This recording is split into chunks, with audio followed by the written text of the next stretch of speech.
The great chamber floated in space above Viridian Prime, a massive structure that had witnessed 3,000 years of galactic diplomacy. Inside, representatives from 847 different species sat in their designated sections, their translation devices humming softly as they converted thousands of languages into comprehensible speech.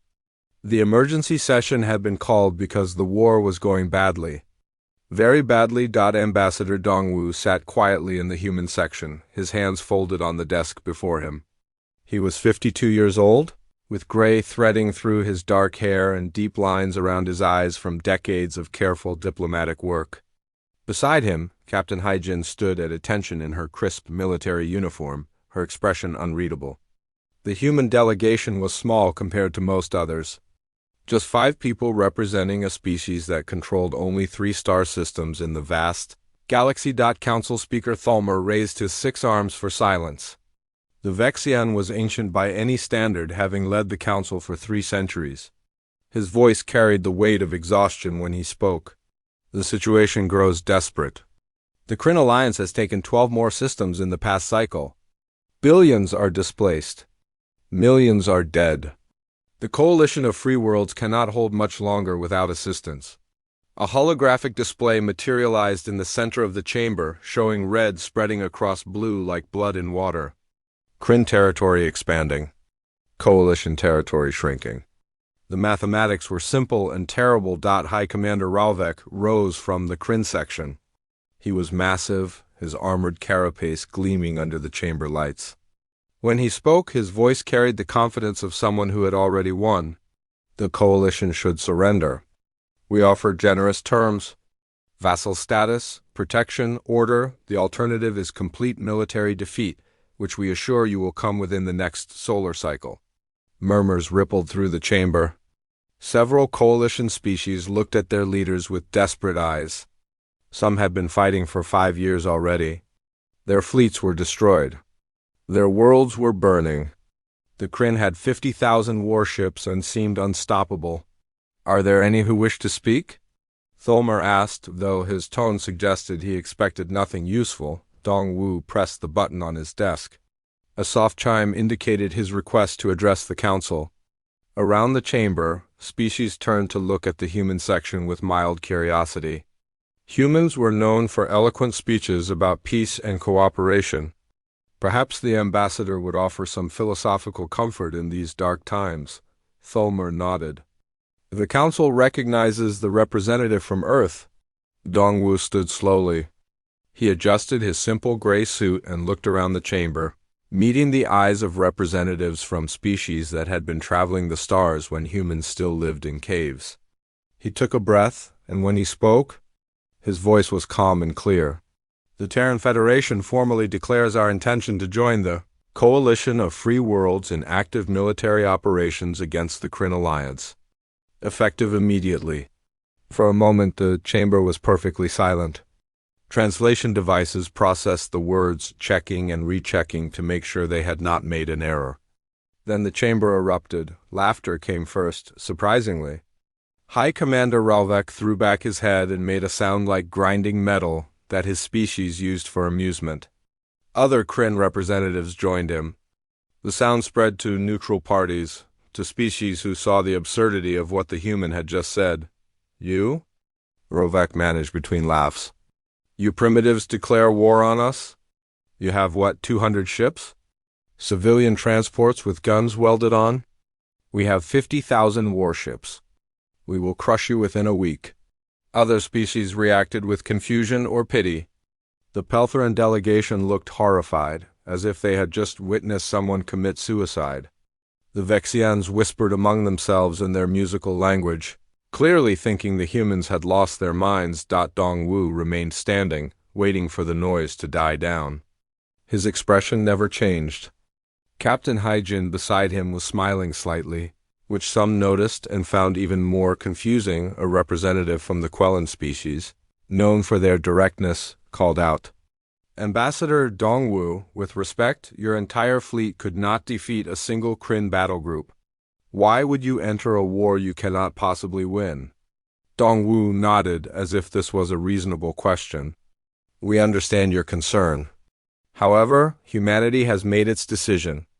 We will provide full fleet deployment to coalition operations within the next standard month. Thelmer looked troubled. Ambassador, I must ensure you understand the implications. The Kryn will not show mercy to those who oppose them. Your 3 systems will become targets.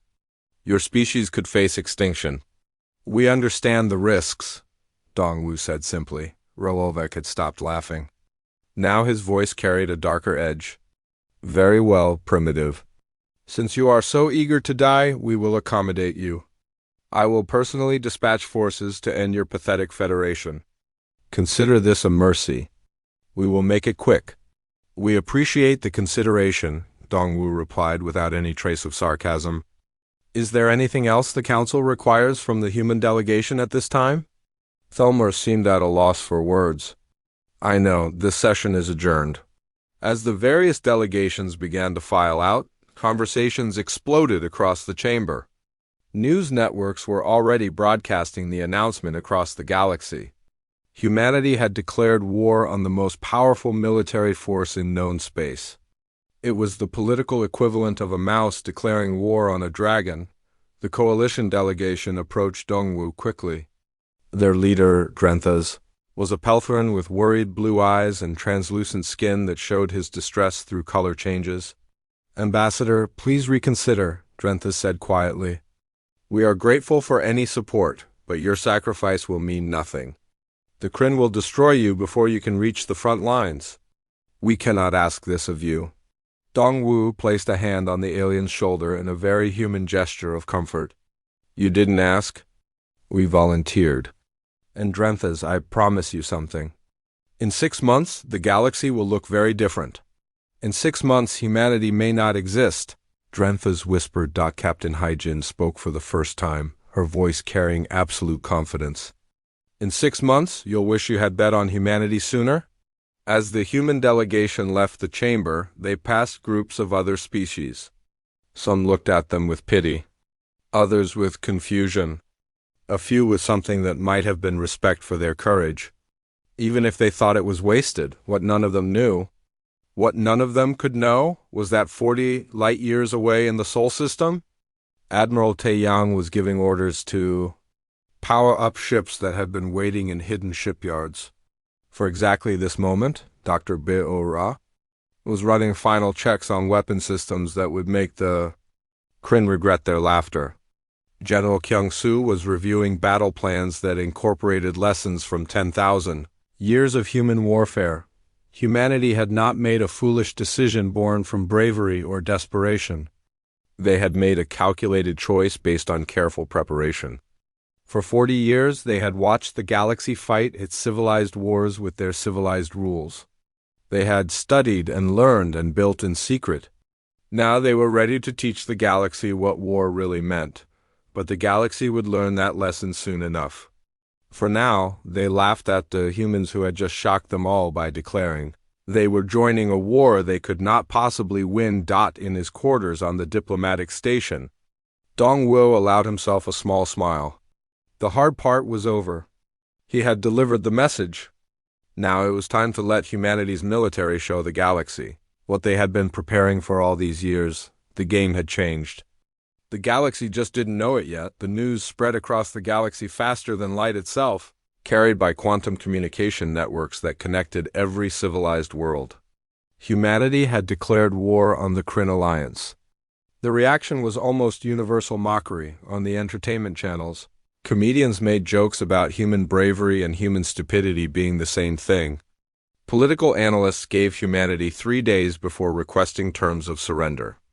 Military experts were slightly more generous, predicting a week before the human fleet was completely destroyed. Betting pools opened on various worlds, with odds heavily favoring quick human defeat. In the Kryn Military Command Center on their fortress world, War Minister Zethel reviewed the human declaration with mild interest. He brought it to High Commander Ralvek, who was still amused from the council session. Shall we dispatch the 7th Fleet to handle this matter? Zethel asked. Ralvek waved a dismissive claw. No need to waste a full fleet.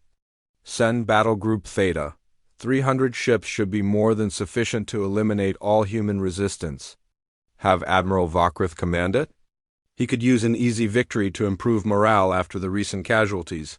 And if the humans surrender before contact? Accept their surrender, occupy their worlds, incorporate their systems into the Alliance. Standard procedure? Ralof turned back to the more pressing matter of coalition resistance in the Outer Rim. Humanity was already forgotten. On the coalition headquarters station, the mood was desperate. Leader Drenthas sat in conference with his military advisors and representatives from the various coalition species. They had been losing for 5 years. Their fleets were down to perhaps 8,000 operational warships against the Kryn's 50,000. Every battle was a defeat.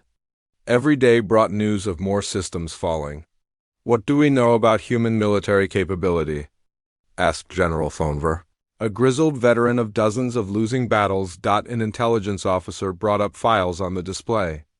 "Very little, sir. They have approximately 200 vessels on record. Cruiser-class ships with outdated weapons? No advanced shielding. No significant ground forces. Their military doctrine appears focused on system defense rather than offensive operations. Then why did they join us?" asked another officer. Drenthas spoke quietly. "I contacted them 6 months ago, in secret. I was desperate. I asked every neutral power for help. Most ignored me. Humanity's ambassador said he would bring it to his government. I thought that meant no." "Perhaps they are simply honorable," Thonver suggested. "Perhaps they know they will lose but choose to stand with us anyway." The room fell silent. It was a noble thought, but nobility didn't win wars. In 3 days, Battlegroup Theta would reach human space. In a week, humanity would likely cease to exist as an independent species. The coalition would have gained nothing except the brief moral comfort of knowing someone stood with them. What none of them knew was happening in the Sol system. Humanity's home. Admiral Taeyang stood on the bridge of the TFS Vengeance, watching through the view screen as the final preparations were completed. He was 60 years old, with silver hair, cut military short, and eyes that had seen combat in the border wars 30 years ago. Around him, officers worked at their stations with practiced efficiency. "Status report," Taeyang ordered. "All battle groups reporting ready, sir," replied his executive officer. "We have 1,500 ships prepared for immediate deployment. Another 3,000 completing final systems checks. All personnel are at stations. 1,500 ships. Not the 200 the galaxy believed humanity possessed. 1,500 warships that had been built in secret over 4 decades. Hidden in shipyards throughout the Sol system where alien sensors couldn't reach. In the Kuiper Belt, massive construction facilities had been carved into ancient ice and rock. In the crushing depths of Jupiter's atmosphere, automated factories had assembled components beyond the reach of scanning technology. On Mars, in underground complexes kilometers deep, weapon systems had been designed, tested, and perfected. Dr. Bio Ra entered the bridge, carrying a datapad. She was 45, small in stature but carrying herself with the confidence of someone who understood forces most people couldn't imagine. "Admiral, the final tests on the railgun systems are complete. We're reading 99.7% efficiency across all platforms." Taeyang nodded. "And the Cyber Warfare Division?" "Commander Jinho reports ready. The intrusion packages have been tested on captured Kryn communications equipment. We can penetrate their networks, stealth systems. Operational. We can stay invisible to their sensors until we choose to reveal ourselves." Taeyang allowed himself a small smile. "Good. How long until Battlegroup Theta reaches Arcturus?" 62 hours, sir. Then we have time to brief the commanders. Assemble them in Conference Room 1. 2 hours later, Taeyang stood before holographic representations of his battlegroup commanders. 40 officers, each commanding between 30 and 50 ships. They represented the best humanity had trained for this moment. "You all know what's coming?" Taeyang began. "The Kryn think they're sending 300 ships to crush 200 primitive human vessels. They're wrong on both counts. We have more ships than they know, and our ships are far from primitive. He activated the tactical display showing the Arcturus system. Commander Subin will hold at Arcturus with the 40th Battle Group. When the Kryn arrive, you will appear to match their expectations. 40 ships with visible signatures using standard formations. Commander Subin nodded from her hologram. She was young for such responsibility, only 32, but she had graduated top of her class at the Naval Academy. When they engage, the rest of you will jump in from stealth positions here, and here. Taeyang indicated positions around the system. Jinho's cyber teams will hit their networks first, disable their shields and communications, then we hit them with everything. Sir, are we authorized for complete destruction of enemy forces? Asked one commander. Authorized and encouraged. We need to send a message. The galaxy thinks we're weak. We need to show them otherwise in a way they cannot ignore. Another commander raised a concern. Sir, won't this reveal all our capabilities at once? Taeyang nodded. Yes, which is why we're only deploying our oldest technology in this first engagement. The railguns, the basic stealth, the cyber warfare. We keep the really advanced systems hidden for now. Let them think they've seen our best. On the ground, General Kyung-soo was training the first wave of human Marines who would eventually fight alongside coalition ground forces. He stood before 5,000 soldiers in a massive assembly hall, watching them with the eye of someone who had spent 40 years learning how to fight. Listen up, Kyung-soo's voice boomed across the hall without amplification. The galaxy thinks war is about honorable combat. They think war has rules. They think you line up, you shoot, and the stronger side wins. They're wrong. We know better because humanity has been at war with itself for 10,000 years. He activated a holographic display showing ancient battles from Earth. We learned war from necessity. We learned it through blood and suffering. We learned every dirty trick, every psychological manipulation, every tactical innovation that desperation could create. The Kryn have never faced an enemy like us. The Marines watched, understanding. They had all studied military history. They knew what humanity was capable of when survival was at stake. When we deploy, you will fight alongside coalition forces. You will teach them what we know. You will show them that war isn't about honor. It's about winning. It's about making the enemy break before you do. Back in coalition space, Drenthas received an unusual message on a secured channel. It was from Commander Yun Seo, part of the human delegation. She requested an immediate private meeting. Confused but curious, Drenthas agreed. Yun-Seo appeared via hologram. She was a strategic coordinator responsible for planning joint operations between human and coalition forces. What she showed Drenthas in the next hour changed his understanding of everything. These are our actual fleet numbers, she said, displaying data that made Drenthas' skin cycle through colors of shock. These are our weapon specifications. These are our tactical doctrines. We're sharing this with you because we need coalition forces to understand what they're about to see. But how? Drenthas could barely speak. How did you hide all this? We didn't hide it. We built it where you never looked. We built it in places you never thought to scan. For 40 years we watched you fight the Kryn. We studied every battle. We learned from your mistakes. We developed weapons specifically designed to counter Kryn advantages. Why? Why prepare for this war before anyone asked for your help? Yun Seo's expression grew serious. Because we know how these things go. We've seen it in our own history. The strong conquer the weak. Empires expand. Eventually, they would have come for us. We decided to be ready. We decided that when that moment came, we would be strong enough to make a difference. And you're revealing this now? Because in 60 hours, the galaxy is going to see what humanity can do. We want the coalition to be ready to take advantage of what happens next. You're going to win this war, Drenthas. We're going to make sure of it. As the countdown continued toward the Battle of Arcturus, messages flowed across secure human military channels. Ships moved into position. Weapon systems powered up. Soldiers checked their equipment. Scientists made final calculations. Everyone prepared for the moment when humanity would stop being the galaxy's newest, weakest member and become something the galaxy had never expected. In his private quarters, Admiral Taeyang reviewed one last message from Earth's civilian government. It was simple: show them what we are, show them what we can do. But remember, we're still human. Win the battle, but don't lose ourselves. He understood. Humanity's greatest fear had always been that in becoming good at war, they would forget how to be anything else. But that was a concern for later. For now, there was a battle to win and a galaxy to shock. The Arcturus system was humanity's outermost colony, established only 15 years ago. 3 million humans lived on Arcturus Prime, a cold world that required domed cities but had rich mineral deposits.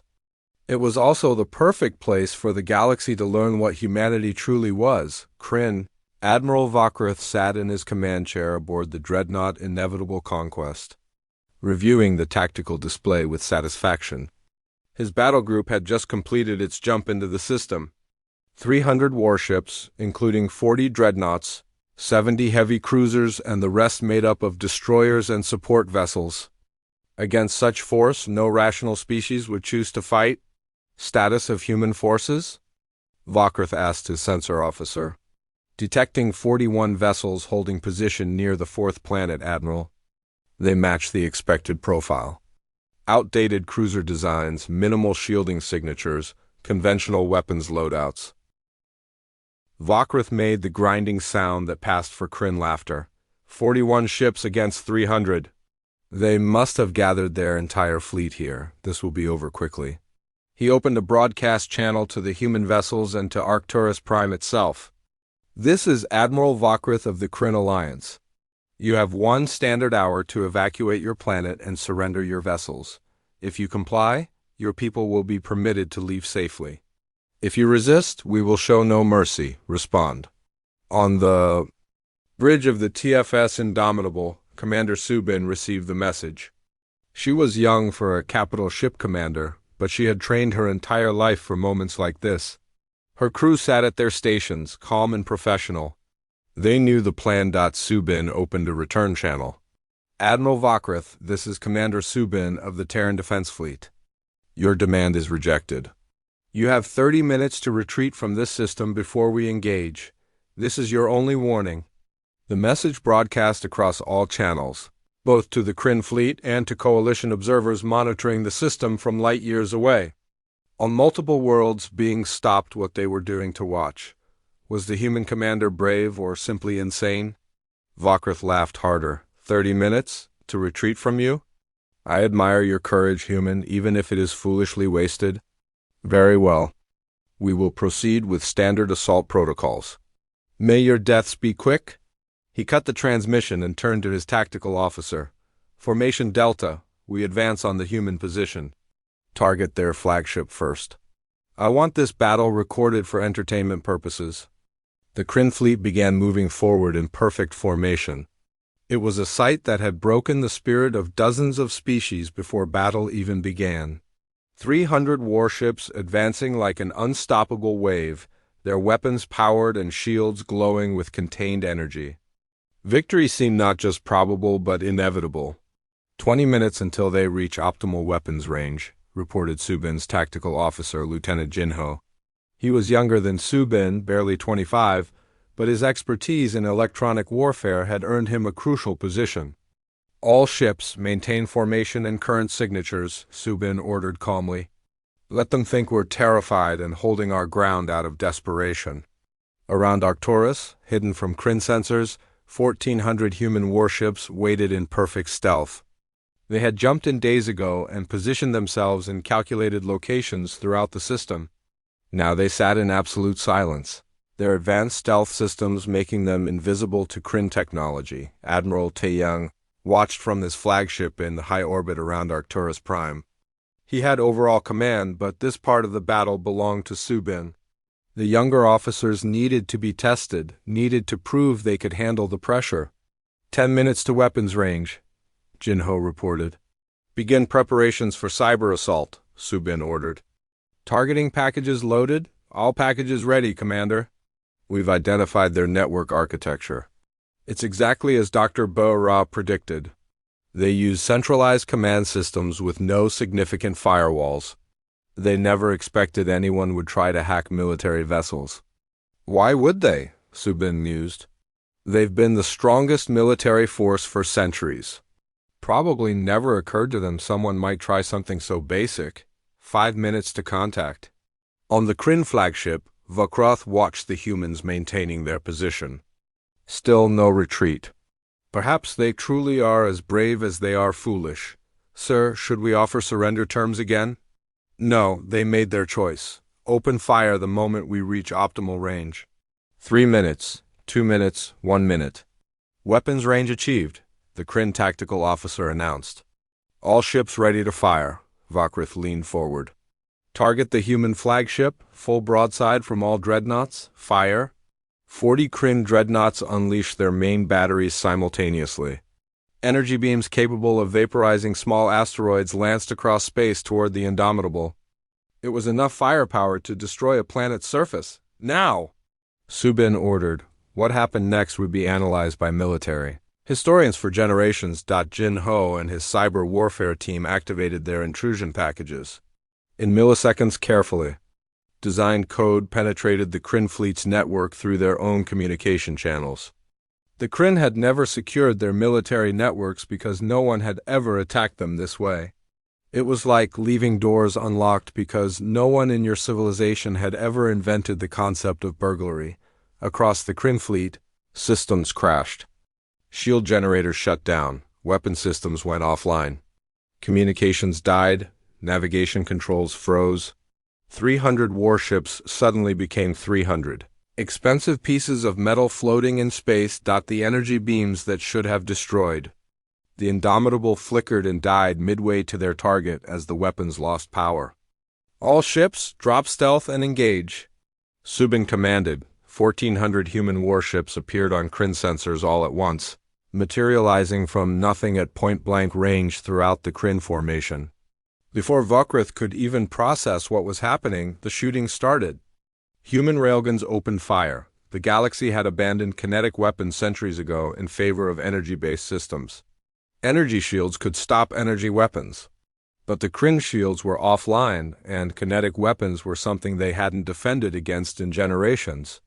Tungsten rounds accelerated to a significant fraction of light speed. Each round carried more kinetic energy than some antimatter warheads. They punched through Kryn armor. Like bullets through paper, the first salvo from the human fleet struck before the Kryn could react. 41 dreadnoughts disintegrated in the first 3 seconds. The rounds didn't just penetrate the ships. They went completely through them and out the other side, the kinetic energy transfer literally ripping the vessels apart. What is happening? Vokroth stared at his dead displays in shock. His flagship was shaking from impacts. Through the viewscreen, he could see human ships that shouldn't exist firing weapons that shouldn't work, destroying his fleet with contemptuous ease. "Get systems back online," he roared. "Return fire." But Jin Ho's team had done their work too well. Kryn engineers would need hours to purge the hostile code and restore functionality. They had seconds. The Battle of Arcturus lasted 17 minutes from first shot to last. It was a massacre. Human ships moved through the Kryn formation like sharks through fish. Their targeting was perfect. Their coordination was flawless. They had trained for this specific battle against this specific enemy. Every shot counted. Every tactic worked exactly as planned. Commander Subin directed the battle from the Indomitable with calm professionalism. Battle Group 7, target the carriers on the left flank. Battle Group 12, sweep the destroyers trying to retreat. Don't let anything escape except what we allow. Commander, the Kryn flagship is attempting to restore systems, Jin Ho reported. They're trying to broadcast a distress signal. Let them. I want them to send everything they're seeing back to their high command. On the inevitable conquest, Admiral Vokroth finally got his communications restored. He immediately opened an emergency channel to Kryn headquarters. What he transmitted would change the course of the war. "This is Admiral Vokroth. We are under attack by human forces. I repeat, human forces, they have thousands of ships. Our fleet is being destroyed. They have weapons that, by the ancestors, they just killed 5 dreadnoughts with one salvo. We need immediate. The transmission cut off as a railgun round struck the flagship's bridge. Vokrith died, still unable to comprehend how this had happened. Subin watched 5 Kryn ships breaking away from the battle, their engines at maximum as they fled. Let them go, she ordered. Make sure they have good sensor data of what happened here.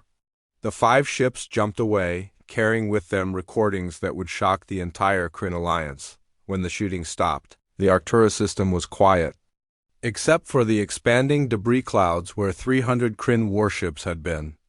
Of the Kryn battle group, only 5 ships had escaped.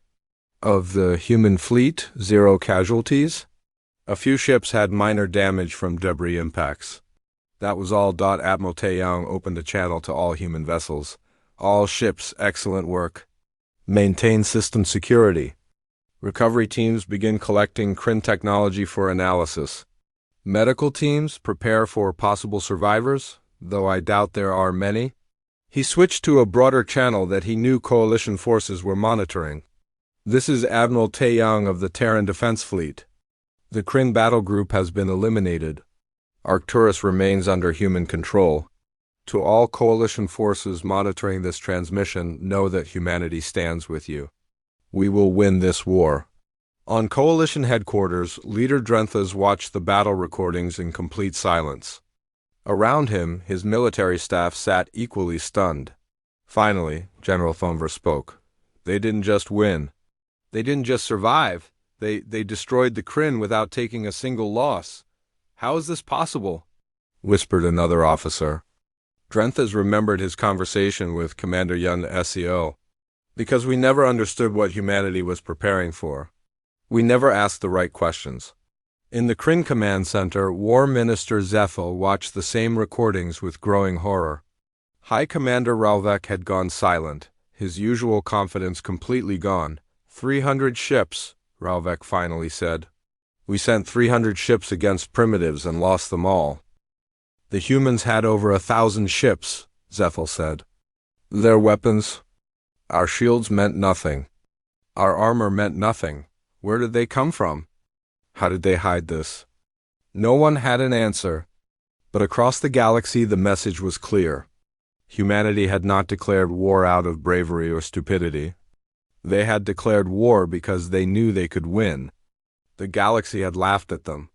Now the galaxy was silent, watching, waiting to see what would happen next. Commander Subin's transmission to Admiral Vokrith before the battle ended became famous.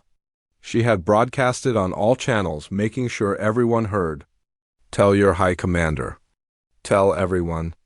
Humanity fights to win.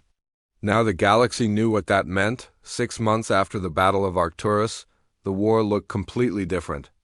The Kryn alliance, which had seemed unstoppable, was now in full retreat across multiple fronts. Coalition forces, demoralized and defeated for 5 years, had found new hope. And at the center of this change was humanity's unexpected and devastating military capability. Lieutenant Haywon crouched behind a broken wall on the planet Kelver 3, checking her weapon while her squad prepared for the next assault. She was 28 years old, a Marine who had trained for combat her entire adult life. Around her, 12 other human soldiers waited for her signal. Mixed with them were coalition troops from 4 different species, all learning human tactics. Remember the plan? Haywon said quietly into her comm system. We don't charge in shooting. We make them afraid first. Fear wins more battles than bullets. The target was a Kryn fortified position that controlled a key supply route. Coalition forces had tried 3 times to take it with conventional assaults. Each time they had failed with heavy casualties. Now the humans were trying something different. Psychological warfare package ready? Hey, one asked. Corporal Minsu, the squad's tech specialist, nodded. Broadcasting in 3, 2, 1?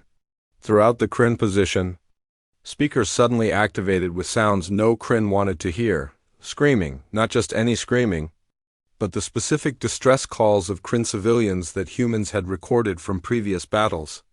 Mixed with it were infrasonic frequencies that triggered fear responses in Kryn neural systems. The humans had studied Kryn biology extensively and learned exactly how to terrify them. At the same time, drones dropped small devices that produced the smell of Kryn blood. Another biological trigger for panic. "Give it 2 minutes," HFY said calmly. "Let them get scared." Inside the Kryn position, soldiers were indeed panicking. The sounds and smells triggered instinctive fear responses. Their officers tried to restore order, but discipline was breaking down. When the human assault came, it would find defenders already halfway to breaking. "Move." "Hey," one ordered. Her squad advanced using cover and movement techniques perfected over centuries of human warfare. They didn't charge directly. They moved from position to position, always presenting difficult targets. When they fired, it was precise and controlled. Every shot had a purpose. The Kryn, already frightened, found themselves unable to track the attackers. They fired wildly, wasting ammunition. The humans seemed to be everywhere and nowhere.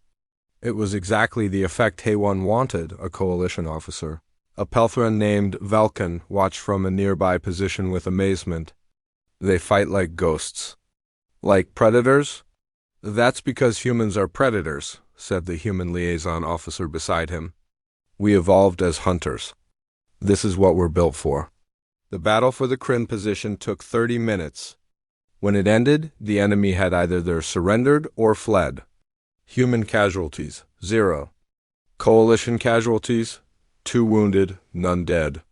It was a pattern repeating across dozens of battlefields. In coalition headquarters, Commander Yunesio stood before a room full of coalition military leaders, teaching them human military philosophy.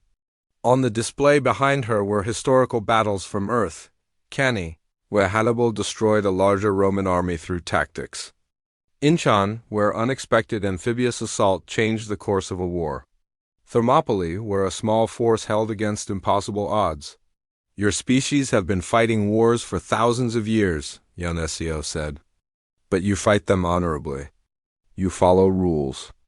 You have conventions about acceptable tactics and acceptable targets. This is admirable, but it's also why you were losing." General Thonver, the coalition's senior military commander, spoke carefully. "You're saying honor is weakness?" "No, I'm saying honor without victory is just beautiful defeat." "The Kryn don't care about your honor. They care about winning. So we teach you to win first and be honorable after you've won." She changed the display to show recent human operations.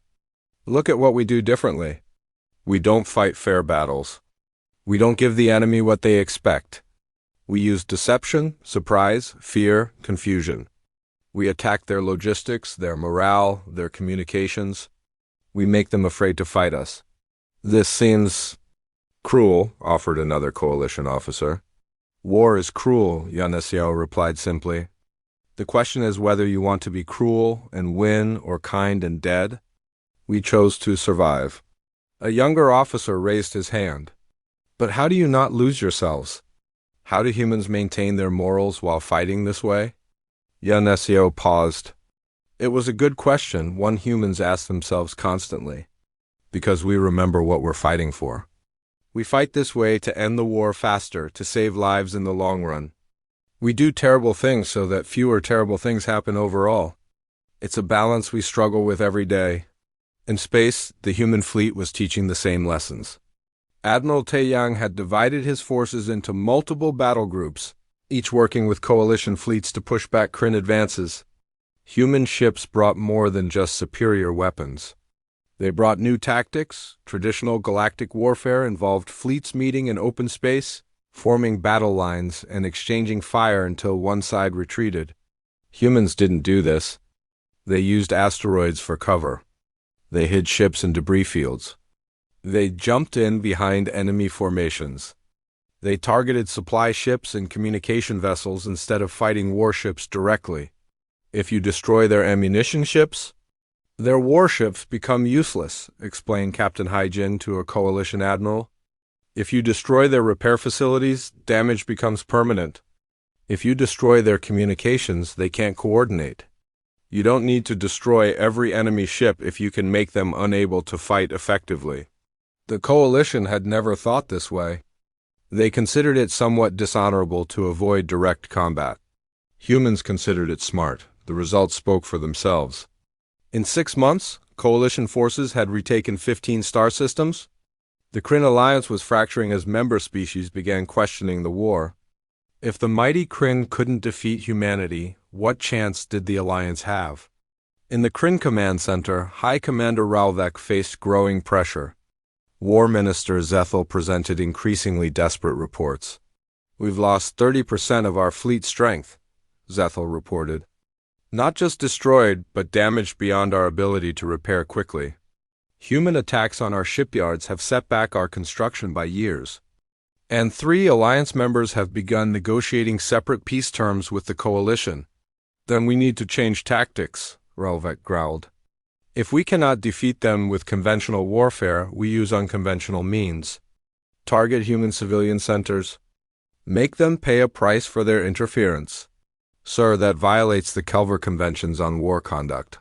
The humans violate convention every day with their barbaric tactics." Ralov slammed his claw on the table. "They fight without honor. We will respond in kind." The order went out.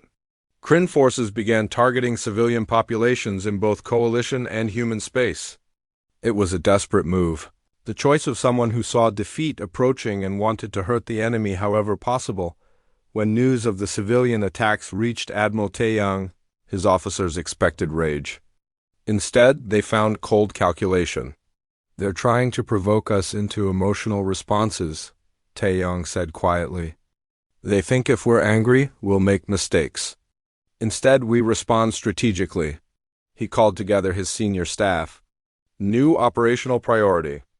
Every Kryn military asset that participates in civilian attacks is now a priority target.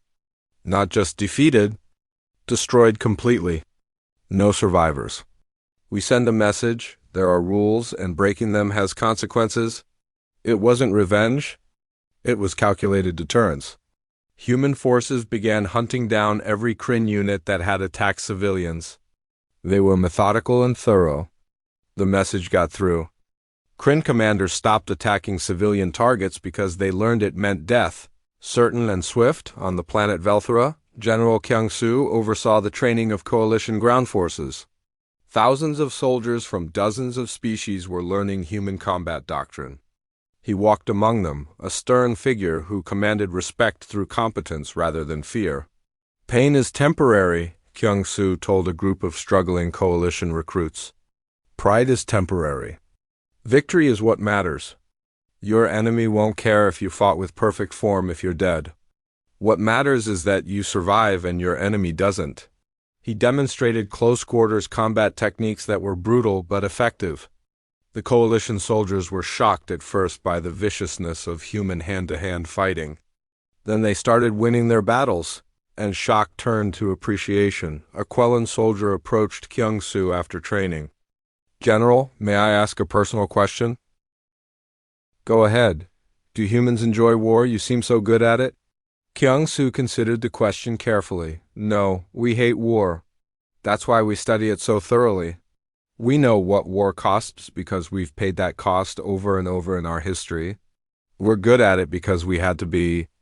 Our world was divided into competing nations for most of our history. We fought each other constantly. We learned every way there is to hurt and kill because we were hurting and killing ourselves." That sounds terrible. It was. But it taught us lessons the rest of the galaxy never had to learn. You species developed space travel early and met each other before you had major wars. You learned to cooperate before you learned to truly fight. We learned to fight first. Now we use that knowledge to protect those who never had to learn those lessons. The war continued across dozens of star systems. Human forces were everywhere, teaching, fighting, winning. They brought not just weapons, but knowledge. They showed coalition forces that war wasn't about heroism or honor or following established rules. War was about winning so that peace could follow, but even as humanity demonstrated its capacity for violence, they also showed restraint. They didn't commit atrocities. They didn't target civilians. They didn't use forbidden weapons. They fought hard, but they fought with purpose. Ambassador Dongwu, watching from the diplomatic stations, sent regular reports back to Earth. "We're winning the military conflict," he wrote, "but we must not lose the moral conflict. We must show the galaxy that humanity can be trusted with power." 6 months after Arcturus, the Kryn alliance was crumbling. Coalition forces were advancing. Human tactics had revolutionized galactic warfare, but the hardest part was still ahead. Because winning battles was one thing, ending a war properly was something else entirely. And High Commander Relvek, cornered and desperate, was making plans for a final stand that would test humanity's principles as much as its military might. 18 months after humanity shocked the galaxy with their declaration of war, the combined human coalition fleet approached the Kryn homeworld. It was a moment that should have brought celebration. Instead, it brought uncertainty and fear. Not fear of the Kryn, but fear of what humanity might do next. The Kryn alliance had collapsed. Of the 20 species that had joined the Kryn in their conquest, 19 had signed separate peace agreements. Only the Kryn themselves fought on, retreating system by system until finally they fell back to defend their homeworld with everything they had left. Admiral Taeyang stood on the bridge of his flagship in orbit around Kryn Prime, looking at the blue and green world below. It was beautiful, he thought. 3 billion Kryn lived on that planet. Civilians, children, ordinary people who had nothing to do with their government's decision to wage war.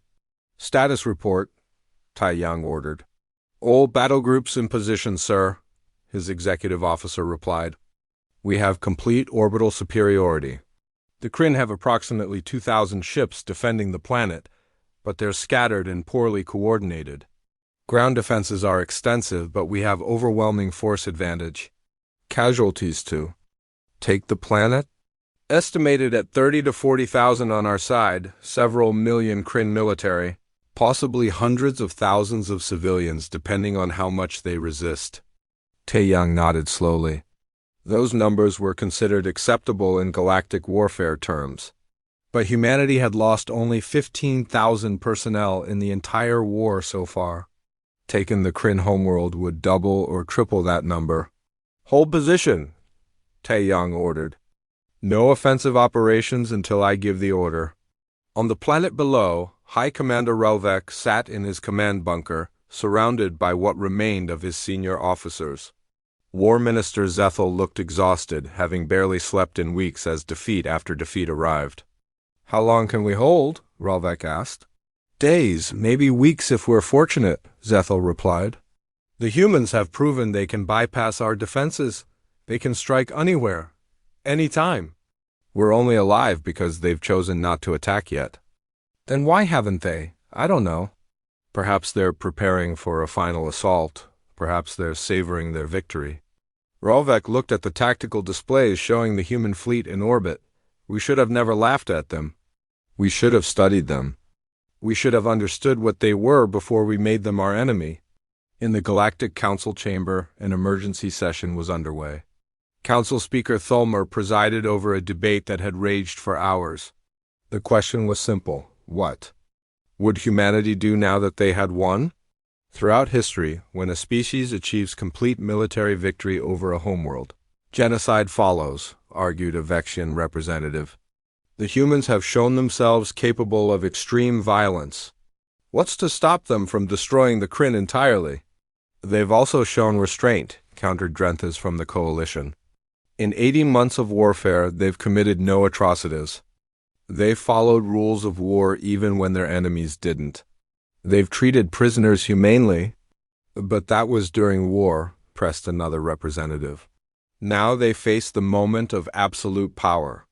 That's when a species reveals its true nature. Ambassador Dongwu requested permission to speak. The chamber quieted. Everyone wanted to hear what the human diplomat would say. "My people have a long history," Dongwu began. "Much of it is terrible. We've committed genocides. We've wiped out our own civilizations. We've done things that shame us even today. But we've also learned from those mistakes. We learned that victory through annihilation is no victory at all." He activated a display showing images from human history. Wars and their aftermaths. Destruction and reconstruction. After our worst wars, we learned something crucial. The defeated enemy of today can become the ally of tomorrow, but only if you treat them with basic dignity. We learned that peace is harder than war and more valuable. Pretty words, said a skeptical Quellan representative. But you have 3,000 warships in orbit around a defenseless world. What will you actually do? Watch, Dongwu said simply. Back in orbit, Captain Haijin joined Admiral Taeyang on the bridge. She had been promoted to colonel and now served as his senior strategic advisor. She looked at the planet below with mixed feelings. The crew is asking questions, Haijin said quietly. They want to know why we're waiting. Because war is easy, Taeyang replied. Ending it properly is hard. The Kryn won't surrender. Raluk has made that clear in every broadcast. He says he'll fight to extinction rather than submit to primitives. Then we don't give him what he wants. Taeyang turned to his communications officer. Open a channel to the planet, all frequencies. I want every Kryn to hear this, not just their military. When the channel was ready, Taeyang began speaking. His words were translated into Kryn language and broadcast across the planet. People of Kryn, I am Admiral Taeyang of the Terran Defense Fleet. Your military is defeated. Your alliance has collapsed.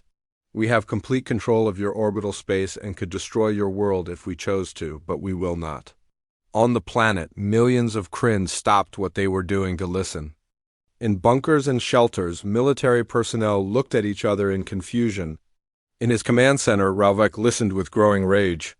We came to this war not seeking conquest, but to defend the coalition from aggression, Taeyang continued. We fought to stop expansion through force. We fought to protect the right of species to exist freely. That purpose doesn't change now that we've won. He paused, choosing his next words carefully. Humanity knows what it means to be good at war. We've practiced it on ourselves for thousands of years. We've destroyed our own cities, killed our own people, committed acts we can never forgive ourselves for. We learned through blood and suffering what war truly costs. But we also learned something else. We learned that the cycle of violence only ends when someone chooses to break it. We learned that mercy is not weakness but strength. We learned that the defeated enemy of today can become the friend of tomorrow if you give them that chance. Ralvek slammed his claw on his desk. Lies! Propaganda. They're trying to divide us. But Zethel was listening carefully. So were many other Kryn, both military and civilian. Here are our terms, Taeyang said. High Commander Ralvek and his senior commanders will surrender and face trial for war crimes before an independent galactic court. The Kryn military will disarm and disband. Your government will transition to one chosen by your people, not imposed by us. You will pay reparations for damage caused during the war, but not amounts that will cripple your economy. In exchange, we will not invade your world. We will not occupy your cities. We will not impose our government or our values. You will remain Kryn, free to rebuild your society as you choose within the framework of galactic law. This is what we offer. Not destruction, but a chance to start again. Not humiliation, but dignity in defeat. Not revenge, but justice tempered with mercy. You have 48 standard hours to respond. If High Commander Ralvek refuses to surrender, we will not attack your planet. Instead, we will maintain blockade until your own people make the choice for him. Taeyang ended the broadcast and turned to Haijin. Now we wait and see if they're smarter than their commander. In the Kryn command bunker, chaos erupted. Junior officers began arguing openly about what to do. Ralvek ordered them to silence, but his authority was crumbling. They're offering us survival, Zethel said carefully. Perhaps we should consider never, Ralvek roared. We are Kryn. We do not surrender to primitives. But his words rang hollow. The primitives had defeated them completely. The primitives were offering terms that were surprisingly generous. The primitives were showing more wisdom than the Kryn leadership had demonstrated in years. On the surface, civilian Kryn watched the sky and discussed what they had heard. Human broadcasts had included images of other defeated Kryn forces being treated well, prisoners being returned home, occupied territories being freed as soon as stable governments were established. The humans had kept their word throughout the war. Perhaps they would keep it now. Ambassador Dongwu received a private communication from Council Speaker Thelmer. Ambassador, what if the Kryn refuse? What if they choose to fight to extinction? Then we wait, Dongwu replied. We can maintain blockade indefinitely. Time is on our side. Eventually, the Kryn people will make the choice their leaders won't. And if Rovek uses weapons of mass destruction? If he decides if he cannot win, no one can. Then we will stop him, but only him and those who follow him. Not the entire Kryn species. 36 hours after Taeyang's broadcast, something happened that no one expected. A group of senior Kryn military officers, led by War Minister Zethel, arrested High Commander Ralvek. It was a coup, but not to continue the war. It was a coup to end it. Zs single quotes all contacted the human fleet directly. Admiral Taeyang, this is War Minister Zethel. I have placed High Commander Ralvek under arrest. On behalf of the Kryn people, I accept your terms of surrender. The galaxy watched in amazement as Kryn forces laid down their weapons. Ralvek and 17 of his most senior commanders who had ordered attacks on civilians were handed over for trial. The rest of the Kryn military was allowed to return home with honor, defeated but not destroyed. True to his word, Taeyang did not invade. Human forces maintained orbital presence but stayed in space. Coalition observers monitored the transition of government, but Kryn civilians governed themselves. Reparations were set at levels the Kryn could pay without destroying their economy. 5 years after the war ended, Ambassador Dongwu stood in the new Galactic Council chamber. It had been relocated to Earth, humanity's homeworld, chosen as neutral ground by unanimous vote. Around him sat representatives from 847 species, including the Kryn. The Kryn representative was young, a diplomat named Kethel, who had studied at Earth's diplomatic academy. He rose to speak. 5 years ago, my people believed we were the strongest military force in the galaxy. We believed might gave us right. We were wrong. Humanity taught us that lesson, but not the way we expected. They defeated us completely. They could have destroyed us. Instead, they offered mercy. They offered a chance to change. Today, the Kryn are stronger than we were before the war, not militarily but morally. We learned from humanity that true strength is not the ability to destroy, but the wisdom to choose restraint. Captain Haijin, now Ambassador Haijin, stood to present the Terran Accord. It was a mutual defense treaty, but more importantly, it was an educational framework. Humanity would share its military knowledge, but only with species who also studied human history, who understood the terrible cost of war and the responsibility that came with military power. We're not teaching you to be like us, Haijin explained. We're teaching you to learn from our mistakes so you don't have to repeat them. We're sharing the lessons we learned through 10,000 years of fighting ourselves. Dr. Biora's Civilian Research Division had opened branches on dozens of worlds, sharing human technology freely. Medical advances, agricultural improvements, manufacturing innovations, all given without strings attached. Admiral Taeyang had retired and written a comprehensive history of the war. It was required reading at military academies across the galaxy. But it wasn't a celebration of victory. It was a warning about the cost of war and a guide for how to wage it only when absolutely necessary. On Kryn Prime, statues had been erected, not of Kryn heroes, but of fallen soldiers from all sides of the war. A memorial to remind everyone what war cost. Human advisors had helped design it, drawing on their own experience with war memorials. Council Speaker Thelmer addressed the assembled representatives. When humanity declared war 18 months into the Kryn conflict, we thought they were foolish. We thought they would be destroyed. Instead, they changed everything. Not just the war, but how we think about war itself. They showed us that those who are best at war are often those who understand it costs most deeply. They showed us that victory is not about destroying your enemy, but about creating the conditions for lasting peace. They showed us that mercy at the moment of absolute power is the truest test of a civilization's character. Dongwu listened from the gallery, now retired from active diplomacy. Beside him sat Drenthas, his old friend from the Coalition. "Do you ever wonder what would have happened if you had refused?" Drenthas asked quietly. "Every day," Dongwu admitted. "We could have stayed neutral. Let the Kryn win. Stayed safe. But safety isn't the same as right. Sometimes you have to risk everything to do what's necessary. And now? Now we work to make sure this never happens again. We share what we know. We help species become strong enough that no one tries to conquer them. We build a galaxy where war becomes unnecessary because no one is weak enough to be an easy target."